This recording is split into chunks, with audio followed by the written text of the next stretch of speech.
Assalamualaikum warahmatullahi wabarakatuh. Selamat siang semuanya. Jumpa lagi dengan saya, Bu Yastin Ismitias Septiani, yang akan memberikan materi tentang pernikahan dalam Islam. Ini adalah materi di kelas 12 mata pelajaran Pendidikan Agama Islam dan Budi Pekerti.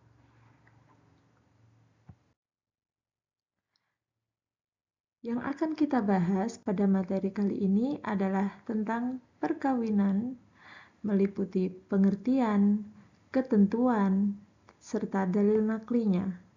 Setelah itu, kita juga akan belajar tentang rukun dan syaratnya, kemudian tentang talak dan rujuk, serta hikmah perkawinan.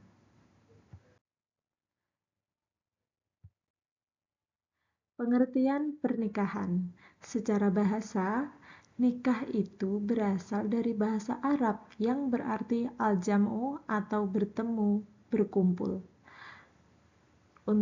Menurut istilah, nikah adalah suatu ikatan lahir batin antara seorang laki-laki dan perempuan untuk hidup bersama dalam satu rumah tangga melalui akad yang dilakukan menurut hukum syariat Islam. Jadi, menikah itu adalah ikatan lahir batin antara laki-laki dan perempuan yang sudah cukup umurnya untuk hidup bersama, membangun sebuah rumah tangga, tentunya harus melalui suatu akad yang sah menurut hukum syariat Islam.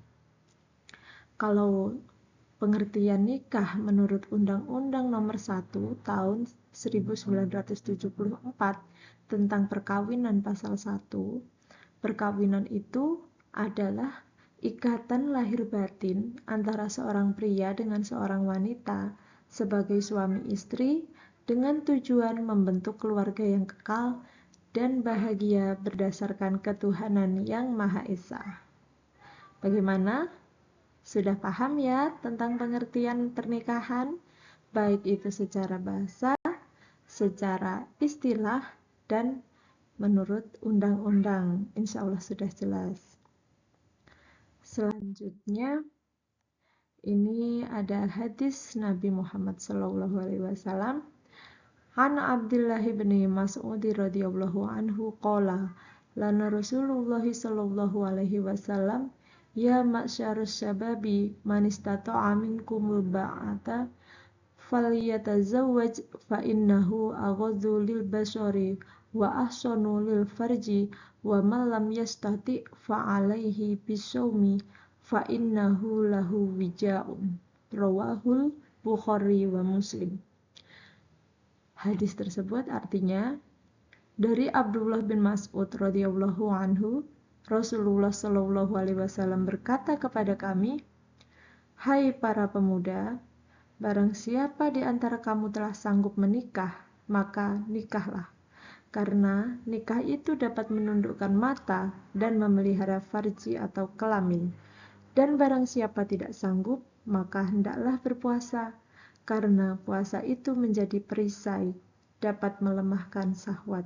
Hadis riwayat Bukhari, Muslim.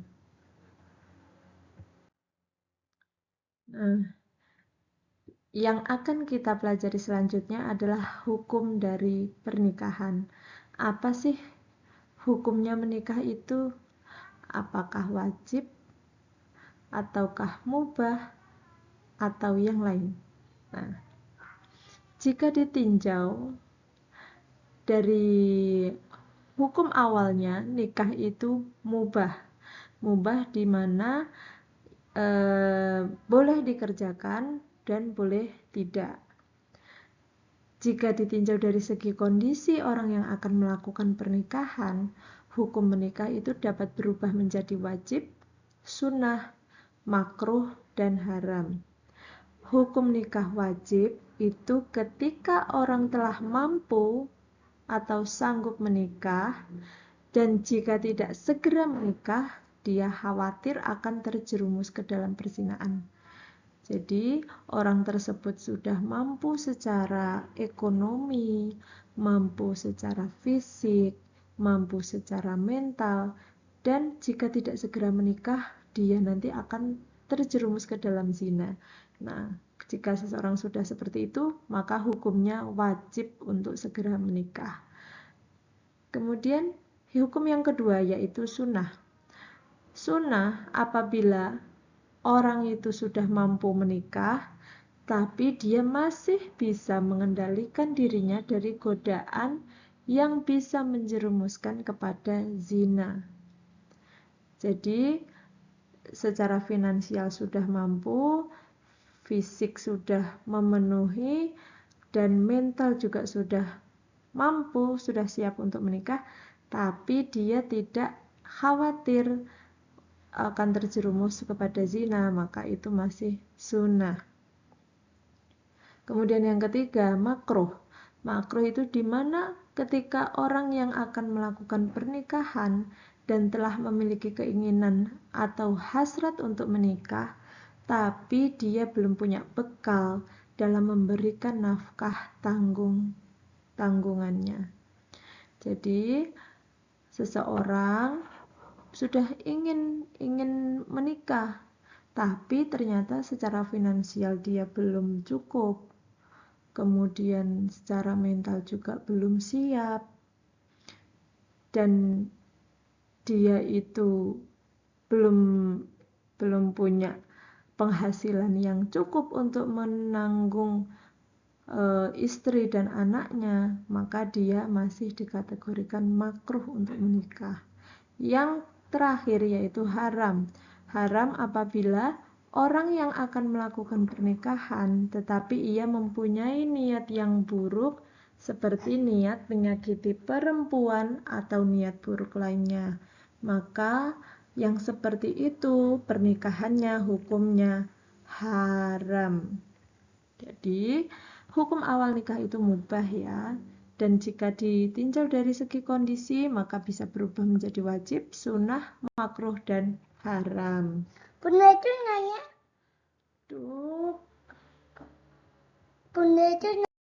Tujuan pernikahan. Tujuan pernikahan ada beberapa, diantaranya yaitu yang pertama, untuk memperoleh kebahagiaan dan ketenangan hidup atau sakinah menurut Al-Quran Surat Ar-Rum ayat 21. Yang selanjutnya, untuk membina rasa cinta dan kasih sayang antara suami dan istri. Nikah merupakan salah satu cara untuk membina kasih sayang antara suami, istri, dan anak menurut Al-Quran Surat Ar-Rum ayat 21 juga. Selanjutnya, untuk memenuhi kebutuhan seksual yang sah dan diridhoi Allah SWT. Yang keempat, untuk melaksanakan perintah Allah SWT. Menikah merupakan pelaksanaan perintah Allah menurut An-Nisa ayat 3. Yang kelima, untuk mengikuti sunnah Rasulullah. Dan yang terakhir, biar mendapat keturunan yang sah. Dari Al-Quran Surat Al-Kahfi ayat 46. Nah, yang perlu kita bahas, sebelum pernikahan, apakah diperbolehkan antara laki-laki dan perempuan itu menjalin hubungan? Misalnya, sebut saja pacaran. Ternyata dalam Islam itu tidak mengenal istilah pacaran sebelum menikah. Yang ada itu adalah khitbah. Khitbah itu biasa kita sebut sebagai peminangan, yaitu penyampaian maksud atau permintaan dari seorang pria kepada seorang perempuan untuk dijadikan istrinya, baik secara langsung oleh si peminang ataupun orang lain yang mewakilinya. Jadi tidak ada pacaran ya sebelum menikah. Kemudian selama khitbah, seorang pria hanya boleh melihat muka dan telapak tangan wanita yang dikhitbahnya, selebihnya tidak diperbolehkan. Dan wanita yang dipinang berhak menerima pinangan itu dan berhak juga untuk menolaknya. Selama masa pertunangan atau khitbah, wanita dan pria ini tidak boleh bergaul sebagaimana suami istri karena mereka belum sah dan belum terikat oleh tali pernikahan. Selanjutnya, rukun dan syarat nikah. Sah atau tidaknya suatu pernikahan itu tergantung pada terpenuhi atau tidak terpenuhi rukun dan syarat nikah. Apa saja rukunnya dan apa saja syarat menikah? Yaitu yang pertama, rukun nikah harus ada calon suami, harus ada calon istri, kemudian adanya wali, dan adanya 2 orang saksi, kemudian adanya ijab dan qabul. Itu tadi adalah rukun nikah. Kemudian untuk syaratnya, bagi calon suami harus beragama Islam, tidak dengan paksaan orang lain atau atas kehendaknya sendiri, keinginannya untuk menikah. Yang ketiga, bukan muhrim dari si calon istri. Dan yang keempat, tidak dalam keadaan ihram haji. Dan untuk persyaratan calon istri, yang pertama agama Islam, tidak terpaksa, bukan muhrim bagi calon suami, tidak sedang memiliki suami, tidak sedang dalam masa iddah, dan tidak dalam ihram haji atau umroh. Kemudian syarat wali, yang pertama mukallaf, Islam, dewasa, sehat akal. Kemudian laki-laki yang merdeka, bisa adil dan tidak sedang ihram haji atau umroh. Itu tadi syarat dari wali. Kemudian yang keempat, syarat 2 saksi. Yang pertama Islam, kemudian dia harus dewasa, akalnya sehat, tidak fasik, dan bisa hadir di dalam akad nikah. Ini syarat bagi 2 orang saksi. Syarat untuk lafadz ijab qabul yaitu dengan kata-kata nikah atau yang semakna dengan itu, berurutan antara ijab dan qabul. Bagaimana contoh ijabnya? Ijab ini diucapkan oleh wali perempuan kepada pengantin laki-laki. Aku nikahkan anak perempuan saya yang bernama Fulanah binti Fulan dengan mas kawin seperangkat alat sholat dan emas 50 gram dibayar tunai. Itu contoh lafadz ijab. Kemudian contoh qabulnya, calon suami menjawab dari ijab wali perempuan, saya terima nikah dan perjodohannya Fulanah binti Fulan dengan diri saya dengan mas kawin tersebut dibayar tunai. Itu tadi contoh qabul. Nah, sekarang akan kita bahas tentang mahram. Apa itu mahram? Mahram adalah wanita yang haram untuk dinikahi. Kenapa wanita ini bisa haram untuk dinikahi? Nah, ada tiga penyebab yang menyebabkan wanita itu haram dinikahi. Yang pertama sebab karena keturunan, yang kedua karena sebab pernikahan. Maaf, ada 2 ya.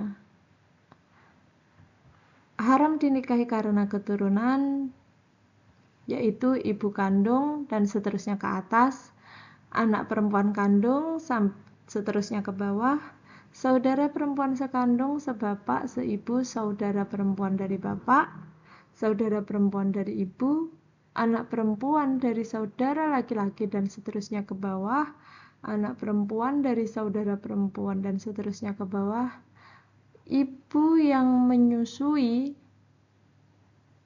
dan saudara perempuan sepersusuan. Kemudian yang kedua, haram dinikahi karena perkawinan. Siapa saja perempuan yang haram dinikahi karena perkawinan? Yaitu yang pertama, ibu dari istri atau mertua, anak tiri, anak dari istri dengan suami yang lain apabila suami sudah kumpul dengan ibunya. Ibu tiri, istri dari ayah, baik sudah dicerai atau belum. Menantu, istri dari anak laki-laki, baik sudah dicerai atau belum. Wanita yang haram dinikahi karena mempunyai pertalian muhrim dengan istri. Nah, jadi seorang laki-laki sebelum melaksanakan sebuah pernikahan harus diteliti dulu apakah calon istrinya tersebut termasuk dalam salah satu kategori mahram ini. Kalau iya, berarti tidak diperbolehkan untuk dinikahi. Kemudian selanjutnya wali nikah. Nah, wali nikah ini adalah dari pihak perempuan. Ada dua jenis wali, yaitu wali nasab dan wali hakim.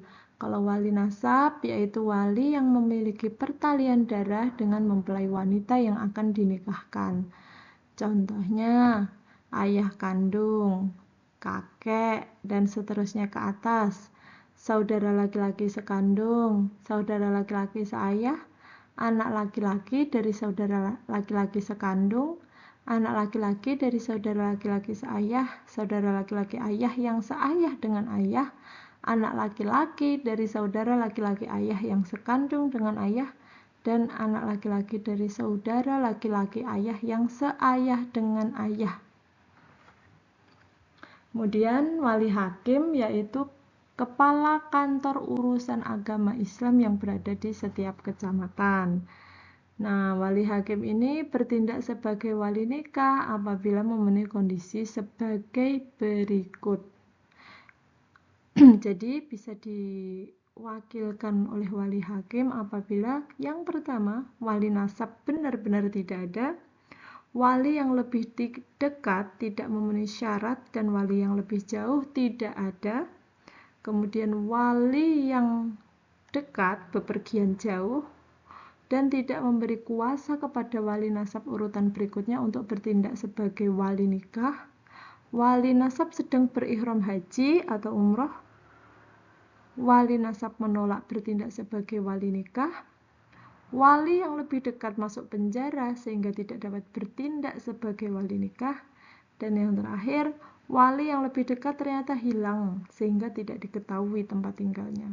Maka jika ada hal-hal tersebut bisa digantikan oleh wali hakim, yaitu kepala KUA yang berada di setiap kecamatan. Sekarang kita akan membahas tentang kewajiban dan hak suami istri. Kewajiban suami yang pertama, dia harus memberikan nafkah berupa pakaian, tempat tinggal kepada istri, anak-anaknya sesuai dengan kemampuan yang diusahakan. Yang kedua, menggauli istri secara ma'ruf, yaitu dengan cara yang layak dan patut, dengan kasih sayang, saling menghargai, saling perhatian, dan lain-lain. Seorang suami juga harus bisa memimpin keluarga dengan cara membimbing, memelihara semua anggota keluarga dengan penuh tanggung jawab. Suami juga harus membantu istri dalam tugas sehari-hari, terutama dalam mengasuh dan mendidik anak-anaknya agar menjadi anak yang soleh. Nah, sekarang kewajiban istri, patuh dan taat pada suami dalam batas yang sesuai dengan syariat ajaran Islam, kemudian mampu memelihara, menjaga kehormatan diri dan keluarga serta harta benda suami, mampu mengatur rumah tangga dengan baik sesuai dengan fungsi ibu sebagai kepala rumah tangga, dapat memelihara dan mendidik anak terutama pendidikan agama, kemudian bisa bersikap hemat, cermat, ridho, dan syukur serta bijaksana pada suami. Sekarang haknya, kalau tadi kewajiban, sekarang kita bahas hak. Hak suami atas istri dan hak istri atas suaminya.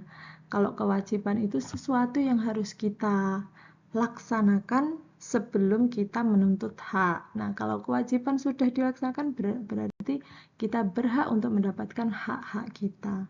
Nah, sekarang haknya suami atas istri apa saja? Yang pertama, suami berhak untuk ditaati dalam seluruh perkara kecuali kemaksiatan. Suami berhak dimintai izin oleh istri yang hendak keluar rumah. Istri tidak boleh keluar rumah kecuali dengan seizin suami. Istri tidak boleh puasa sunnah kecuali dengan izin suaminya. Mendapatkan pelayanan dari istri dan disyukuri kebaikan yang diberikannya. Istri harus mensyukuri atas setiap pemberian dari suami. Kemudian hak istri atas suami. Yang pertama, istri berhak mendapatkan mahar dari suami.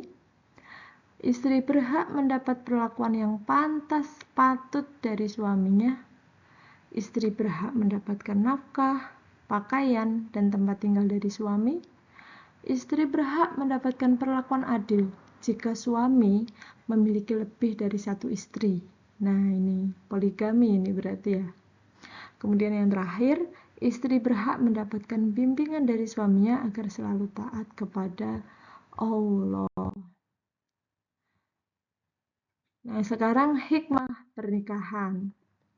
Pernikahan adalah suatu ibadah yang mulia. Kita menyempurnakan agama, melaksanakan sunnah Rasulullah SAW, dan pernikahan adalah ibadah paling lama. Maka dari itu, pernikahan memiliki banyak sekali hikmah, yaitu yang pertama, pernikahan merupakan jalan keluar paling baik untuk memenuhi kebutuhan seksual. Yang kedua, pernikahan merupakan jalan terbaik untuk memelihara anak, memperbanyak keturunan, melestarikan hidup manusia, serta memelihara nasab. Pernikahan menumbuhkan naluri kebapaan dan keibuan yang menumbuhkan pula perasaan cinta dan kasih sayang. Pernikahan mampu menimbulkan sikap rajin dan sungguh-sungguh dalam bekerja karena ada rasa tanggung jawab terhadap keluarganya. Pernikahan akan mempererat tali kekeluargaan yang dilandasi rasa saling menyayangi sebagai modal kehidupan masyarakat yang aman dan sejahtera.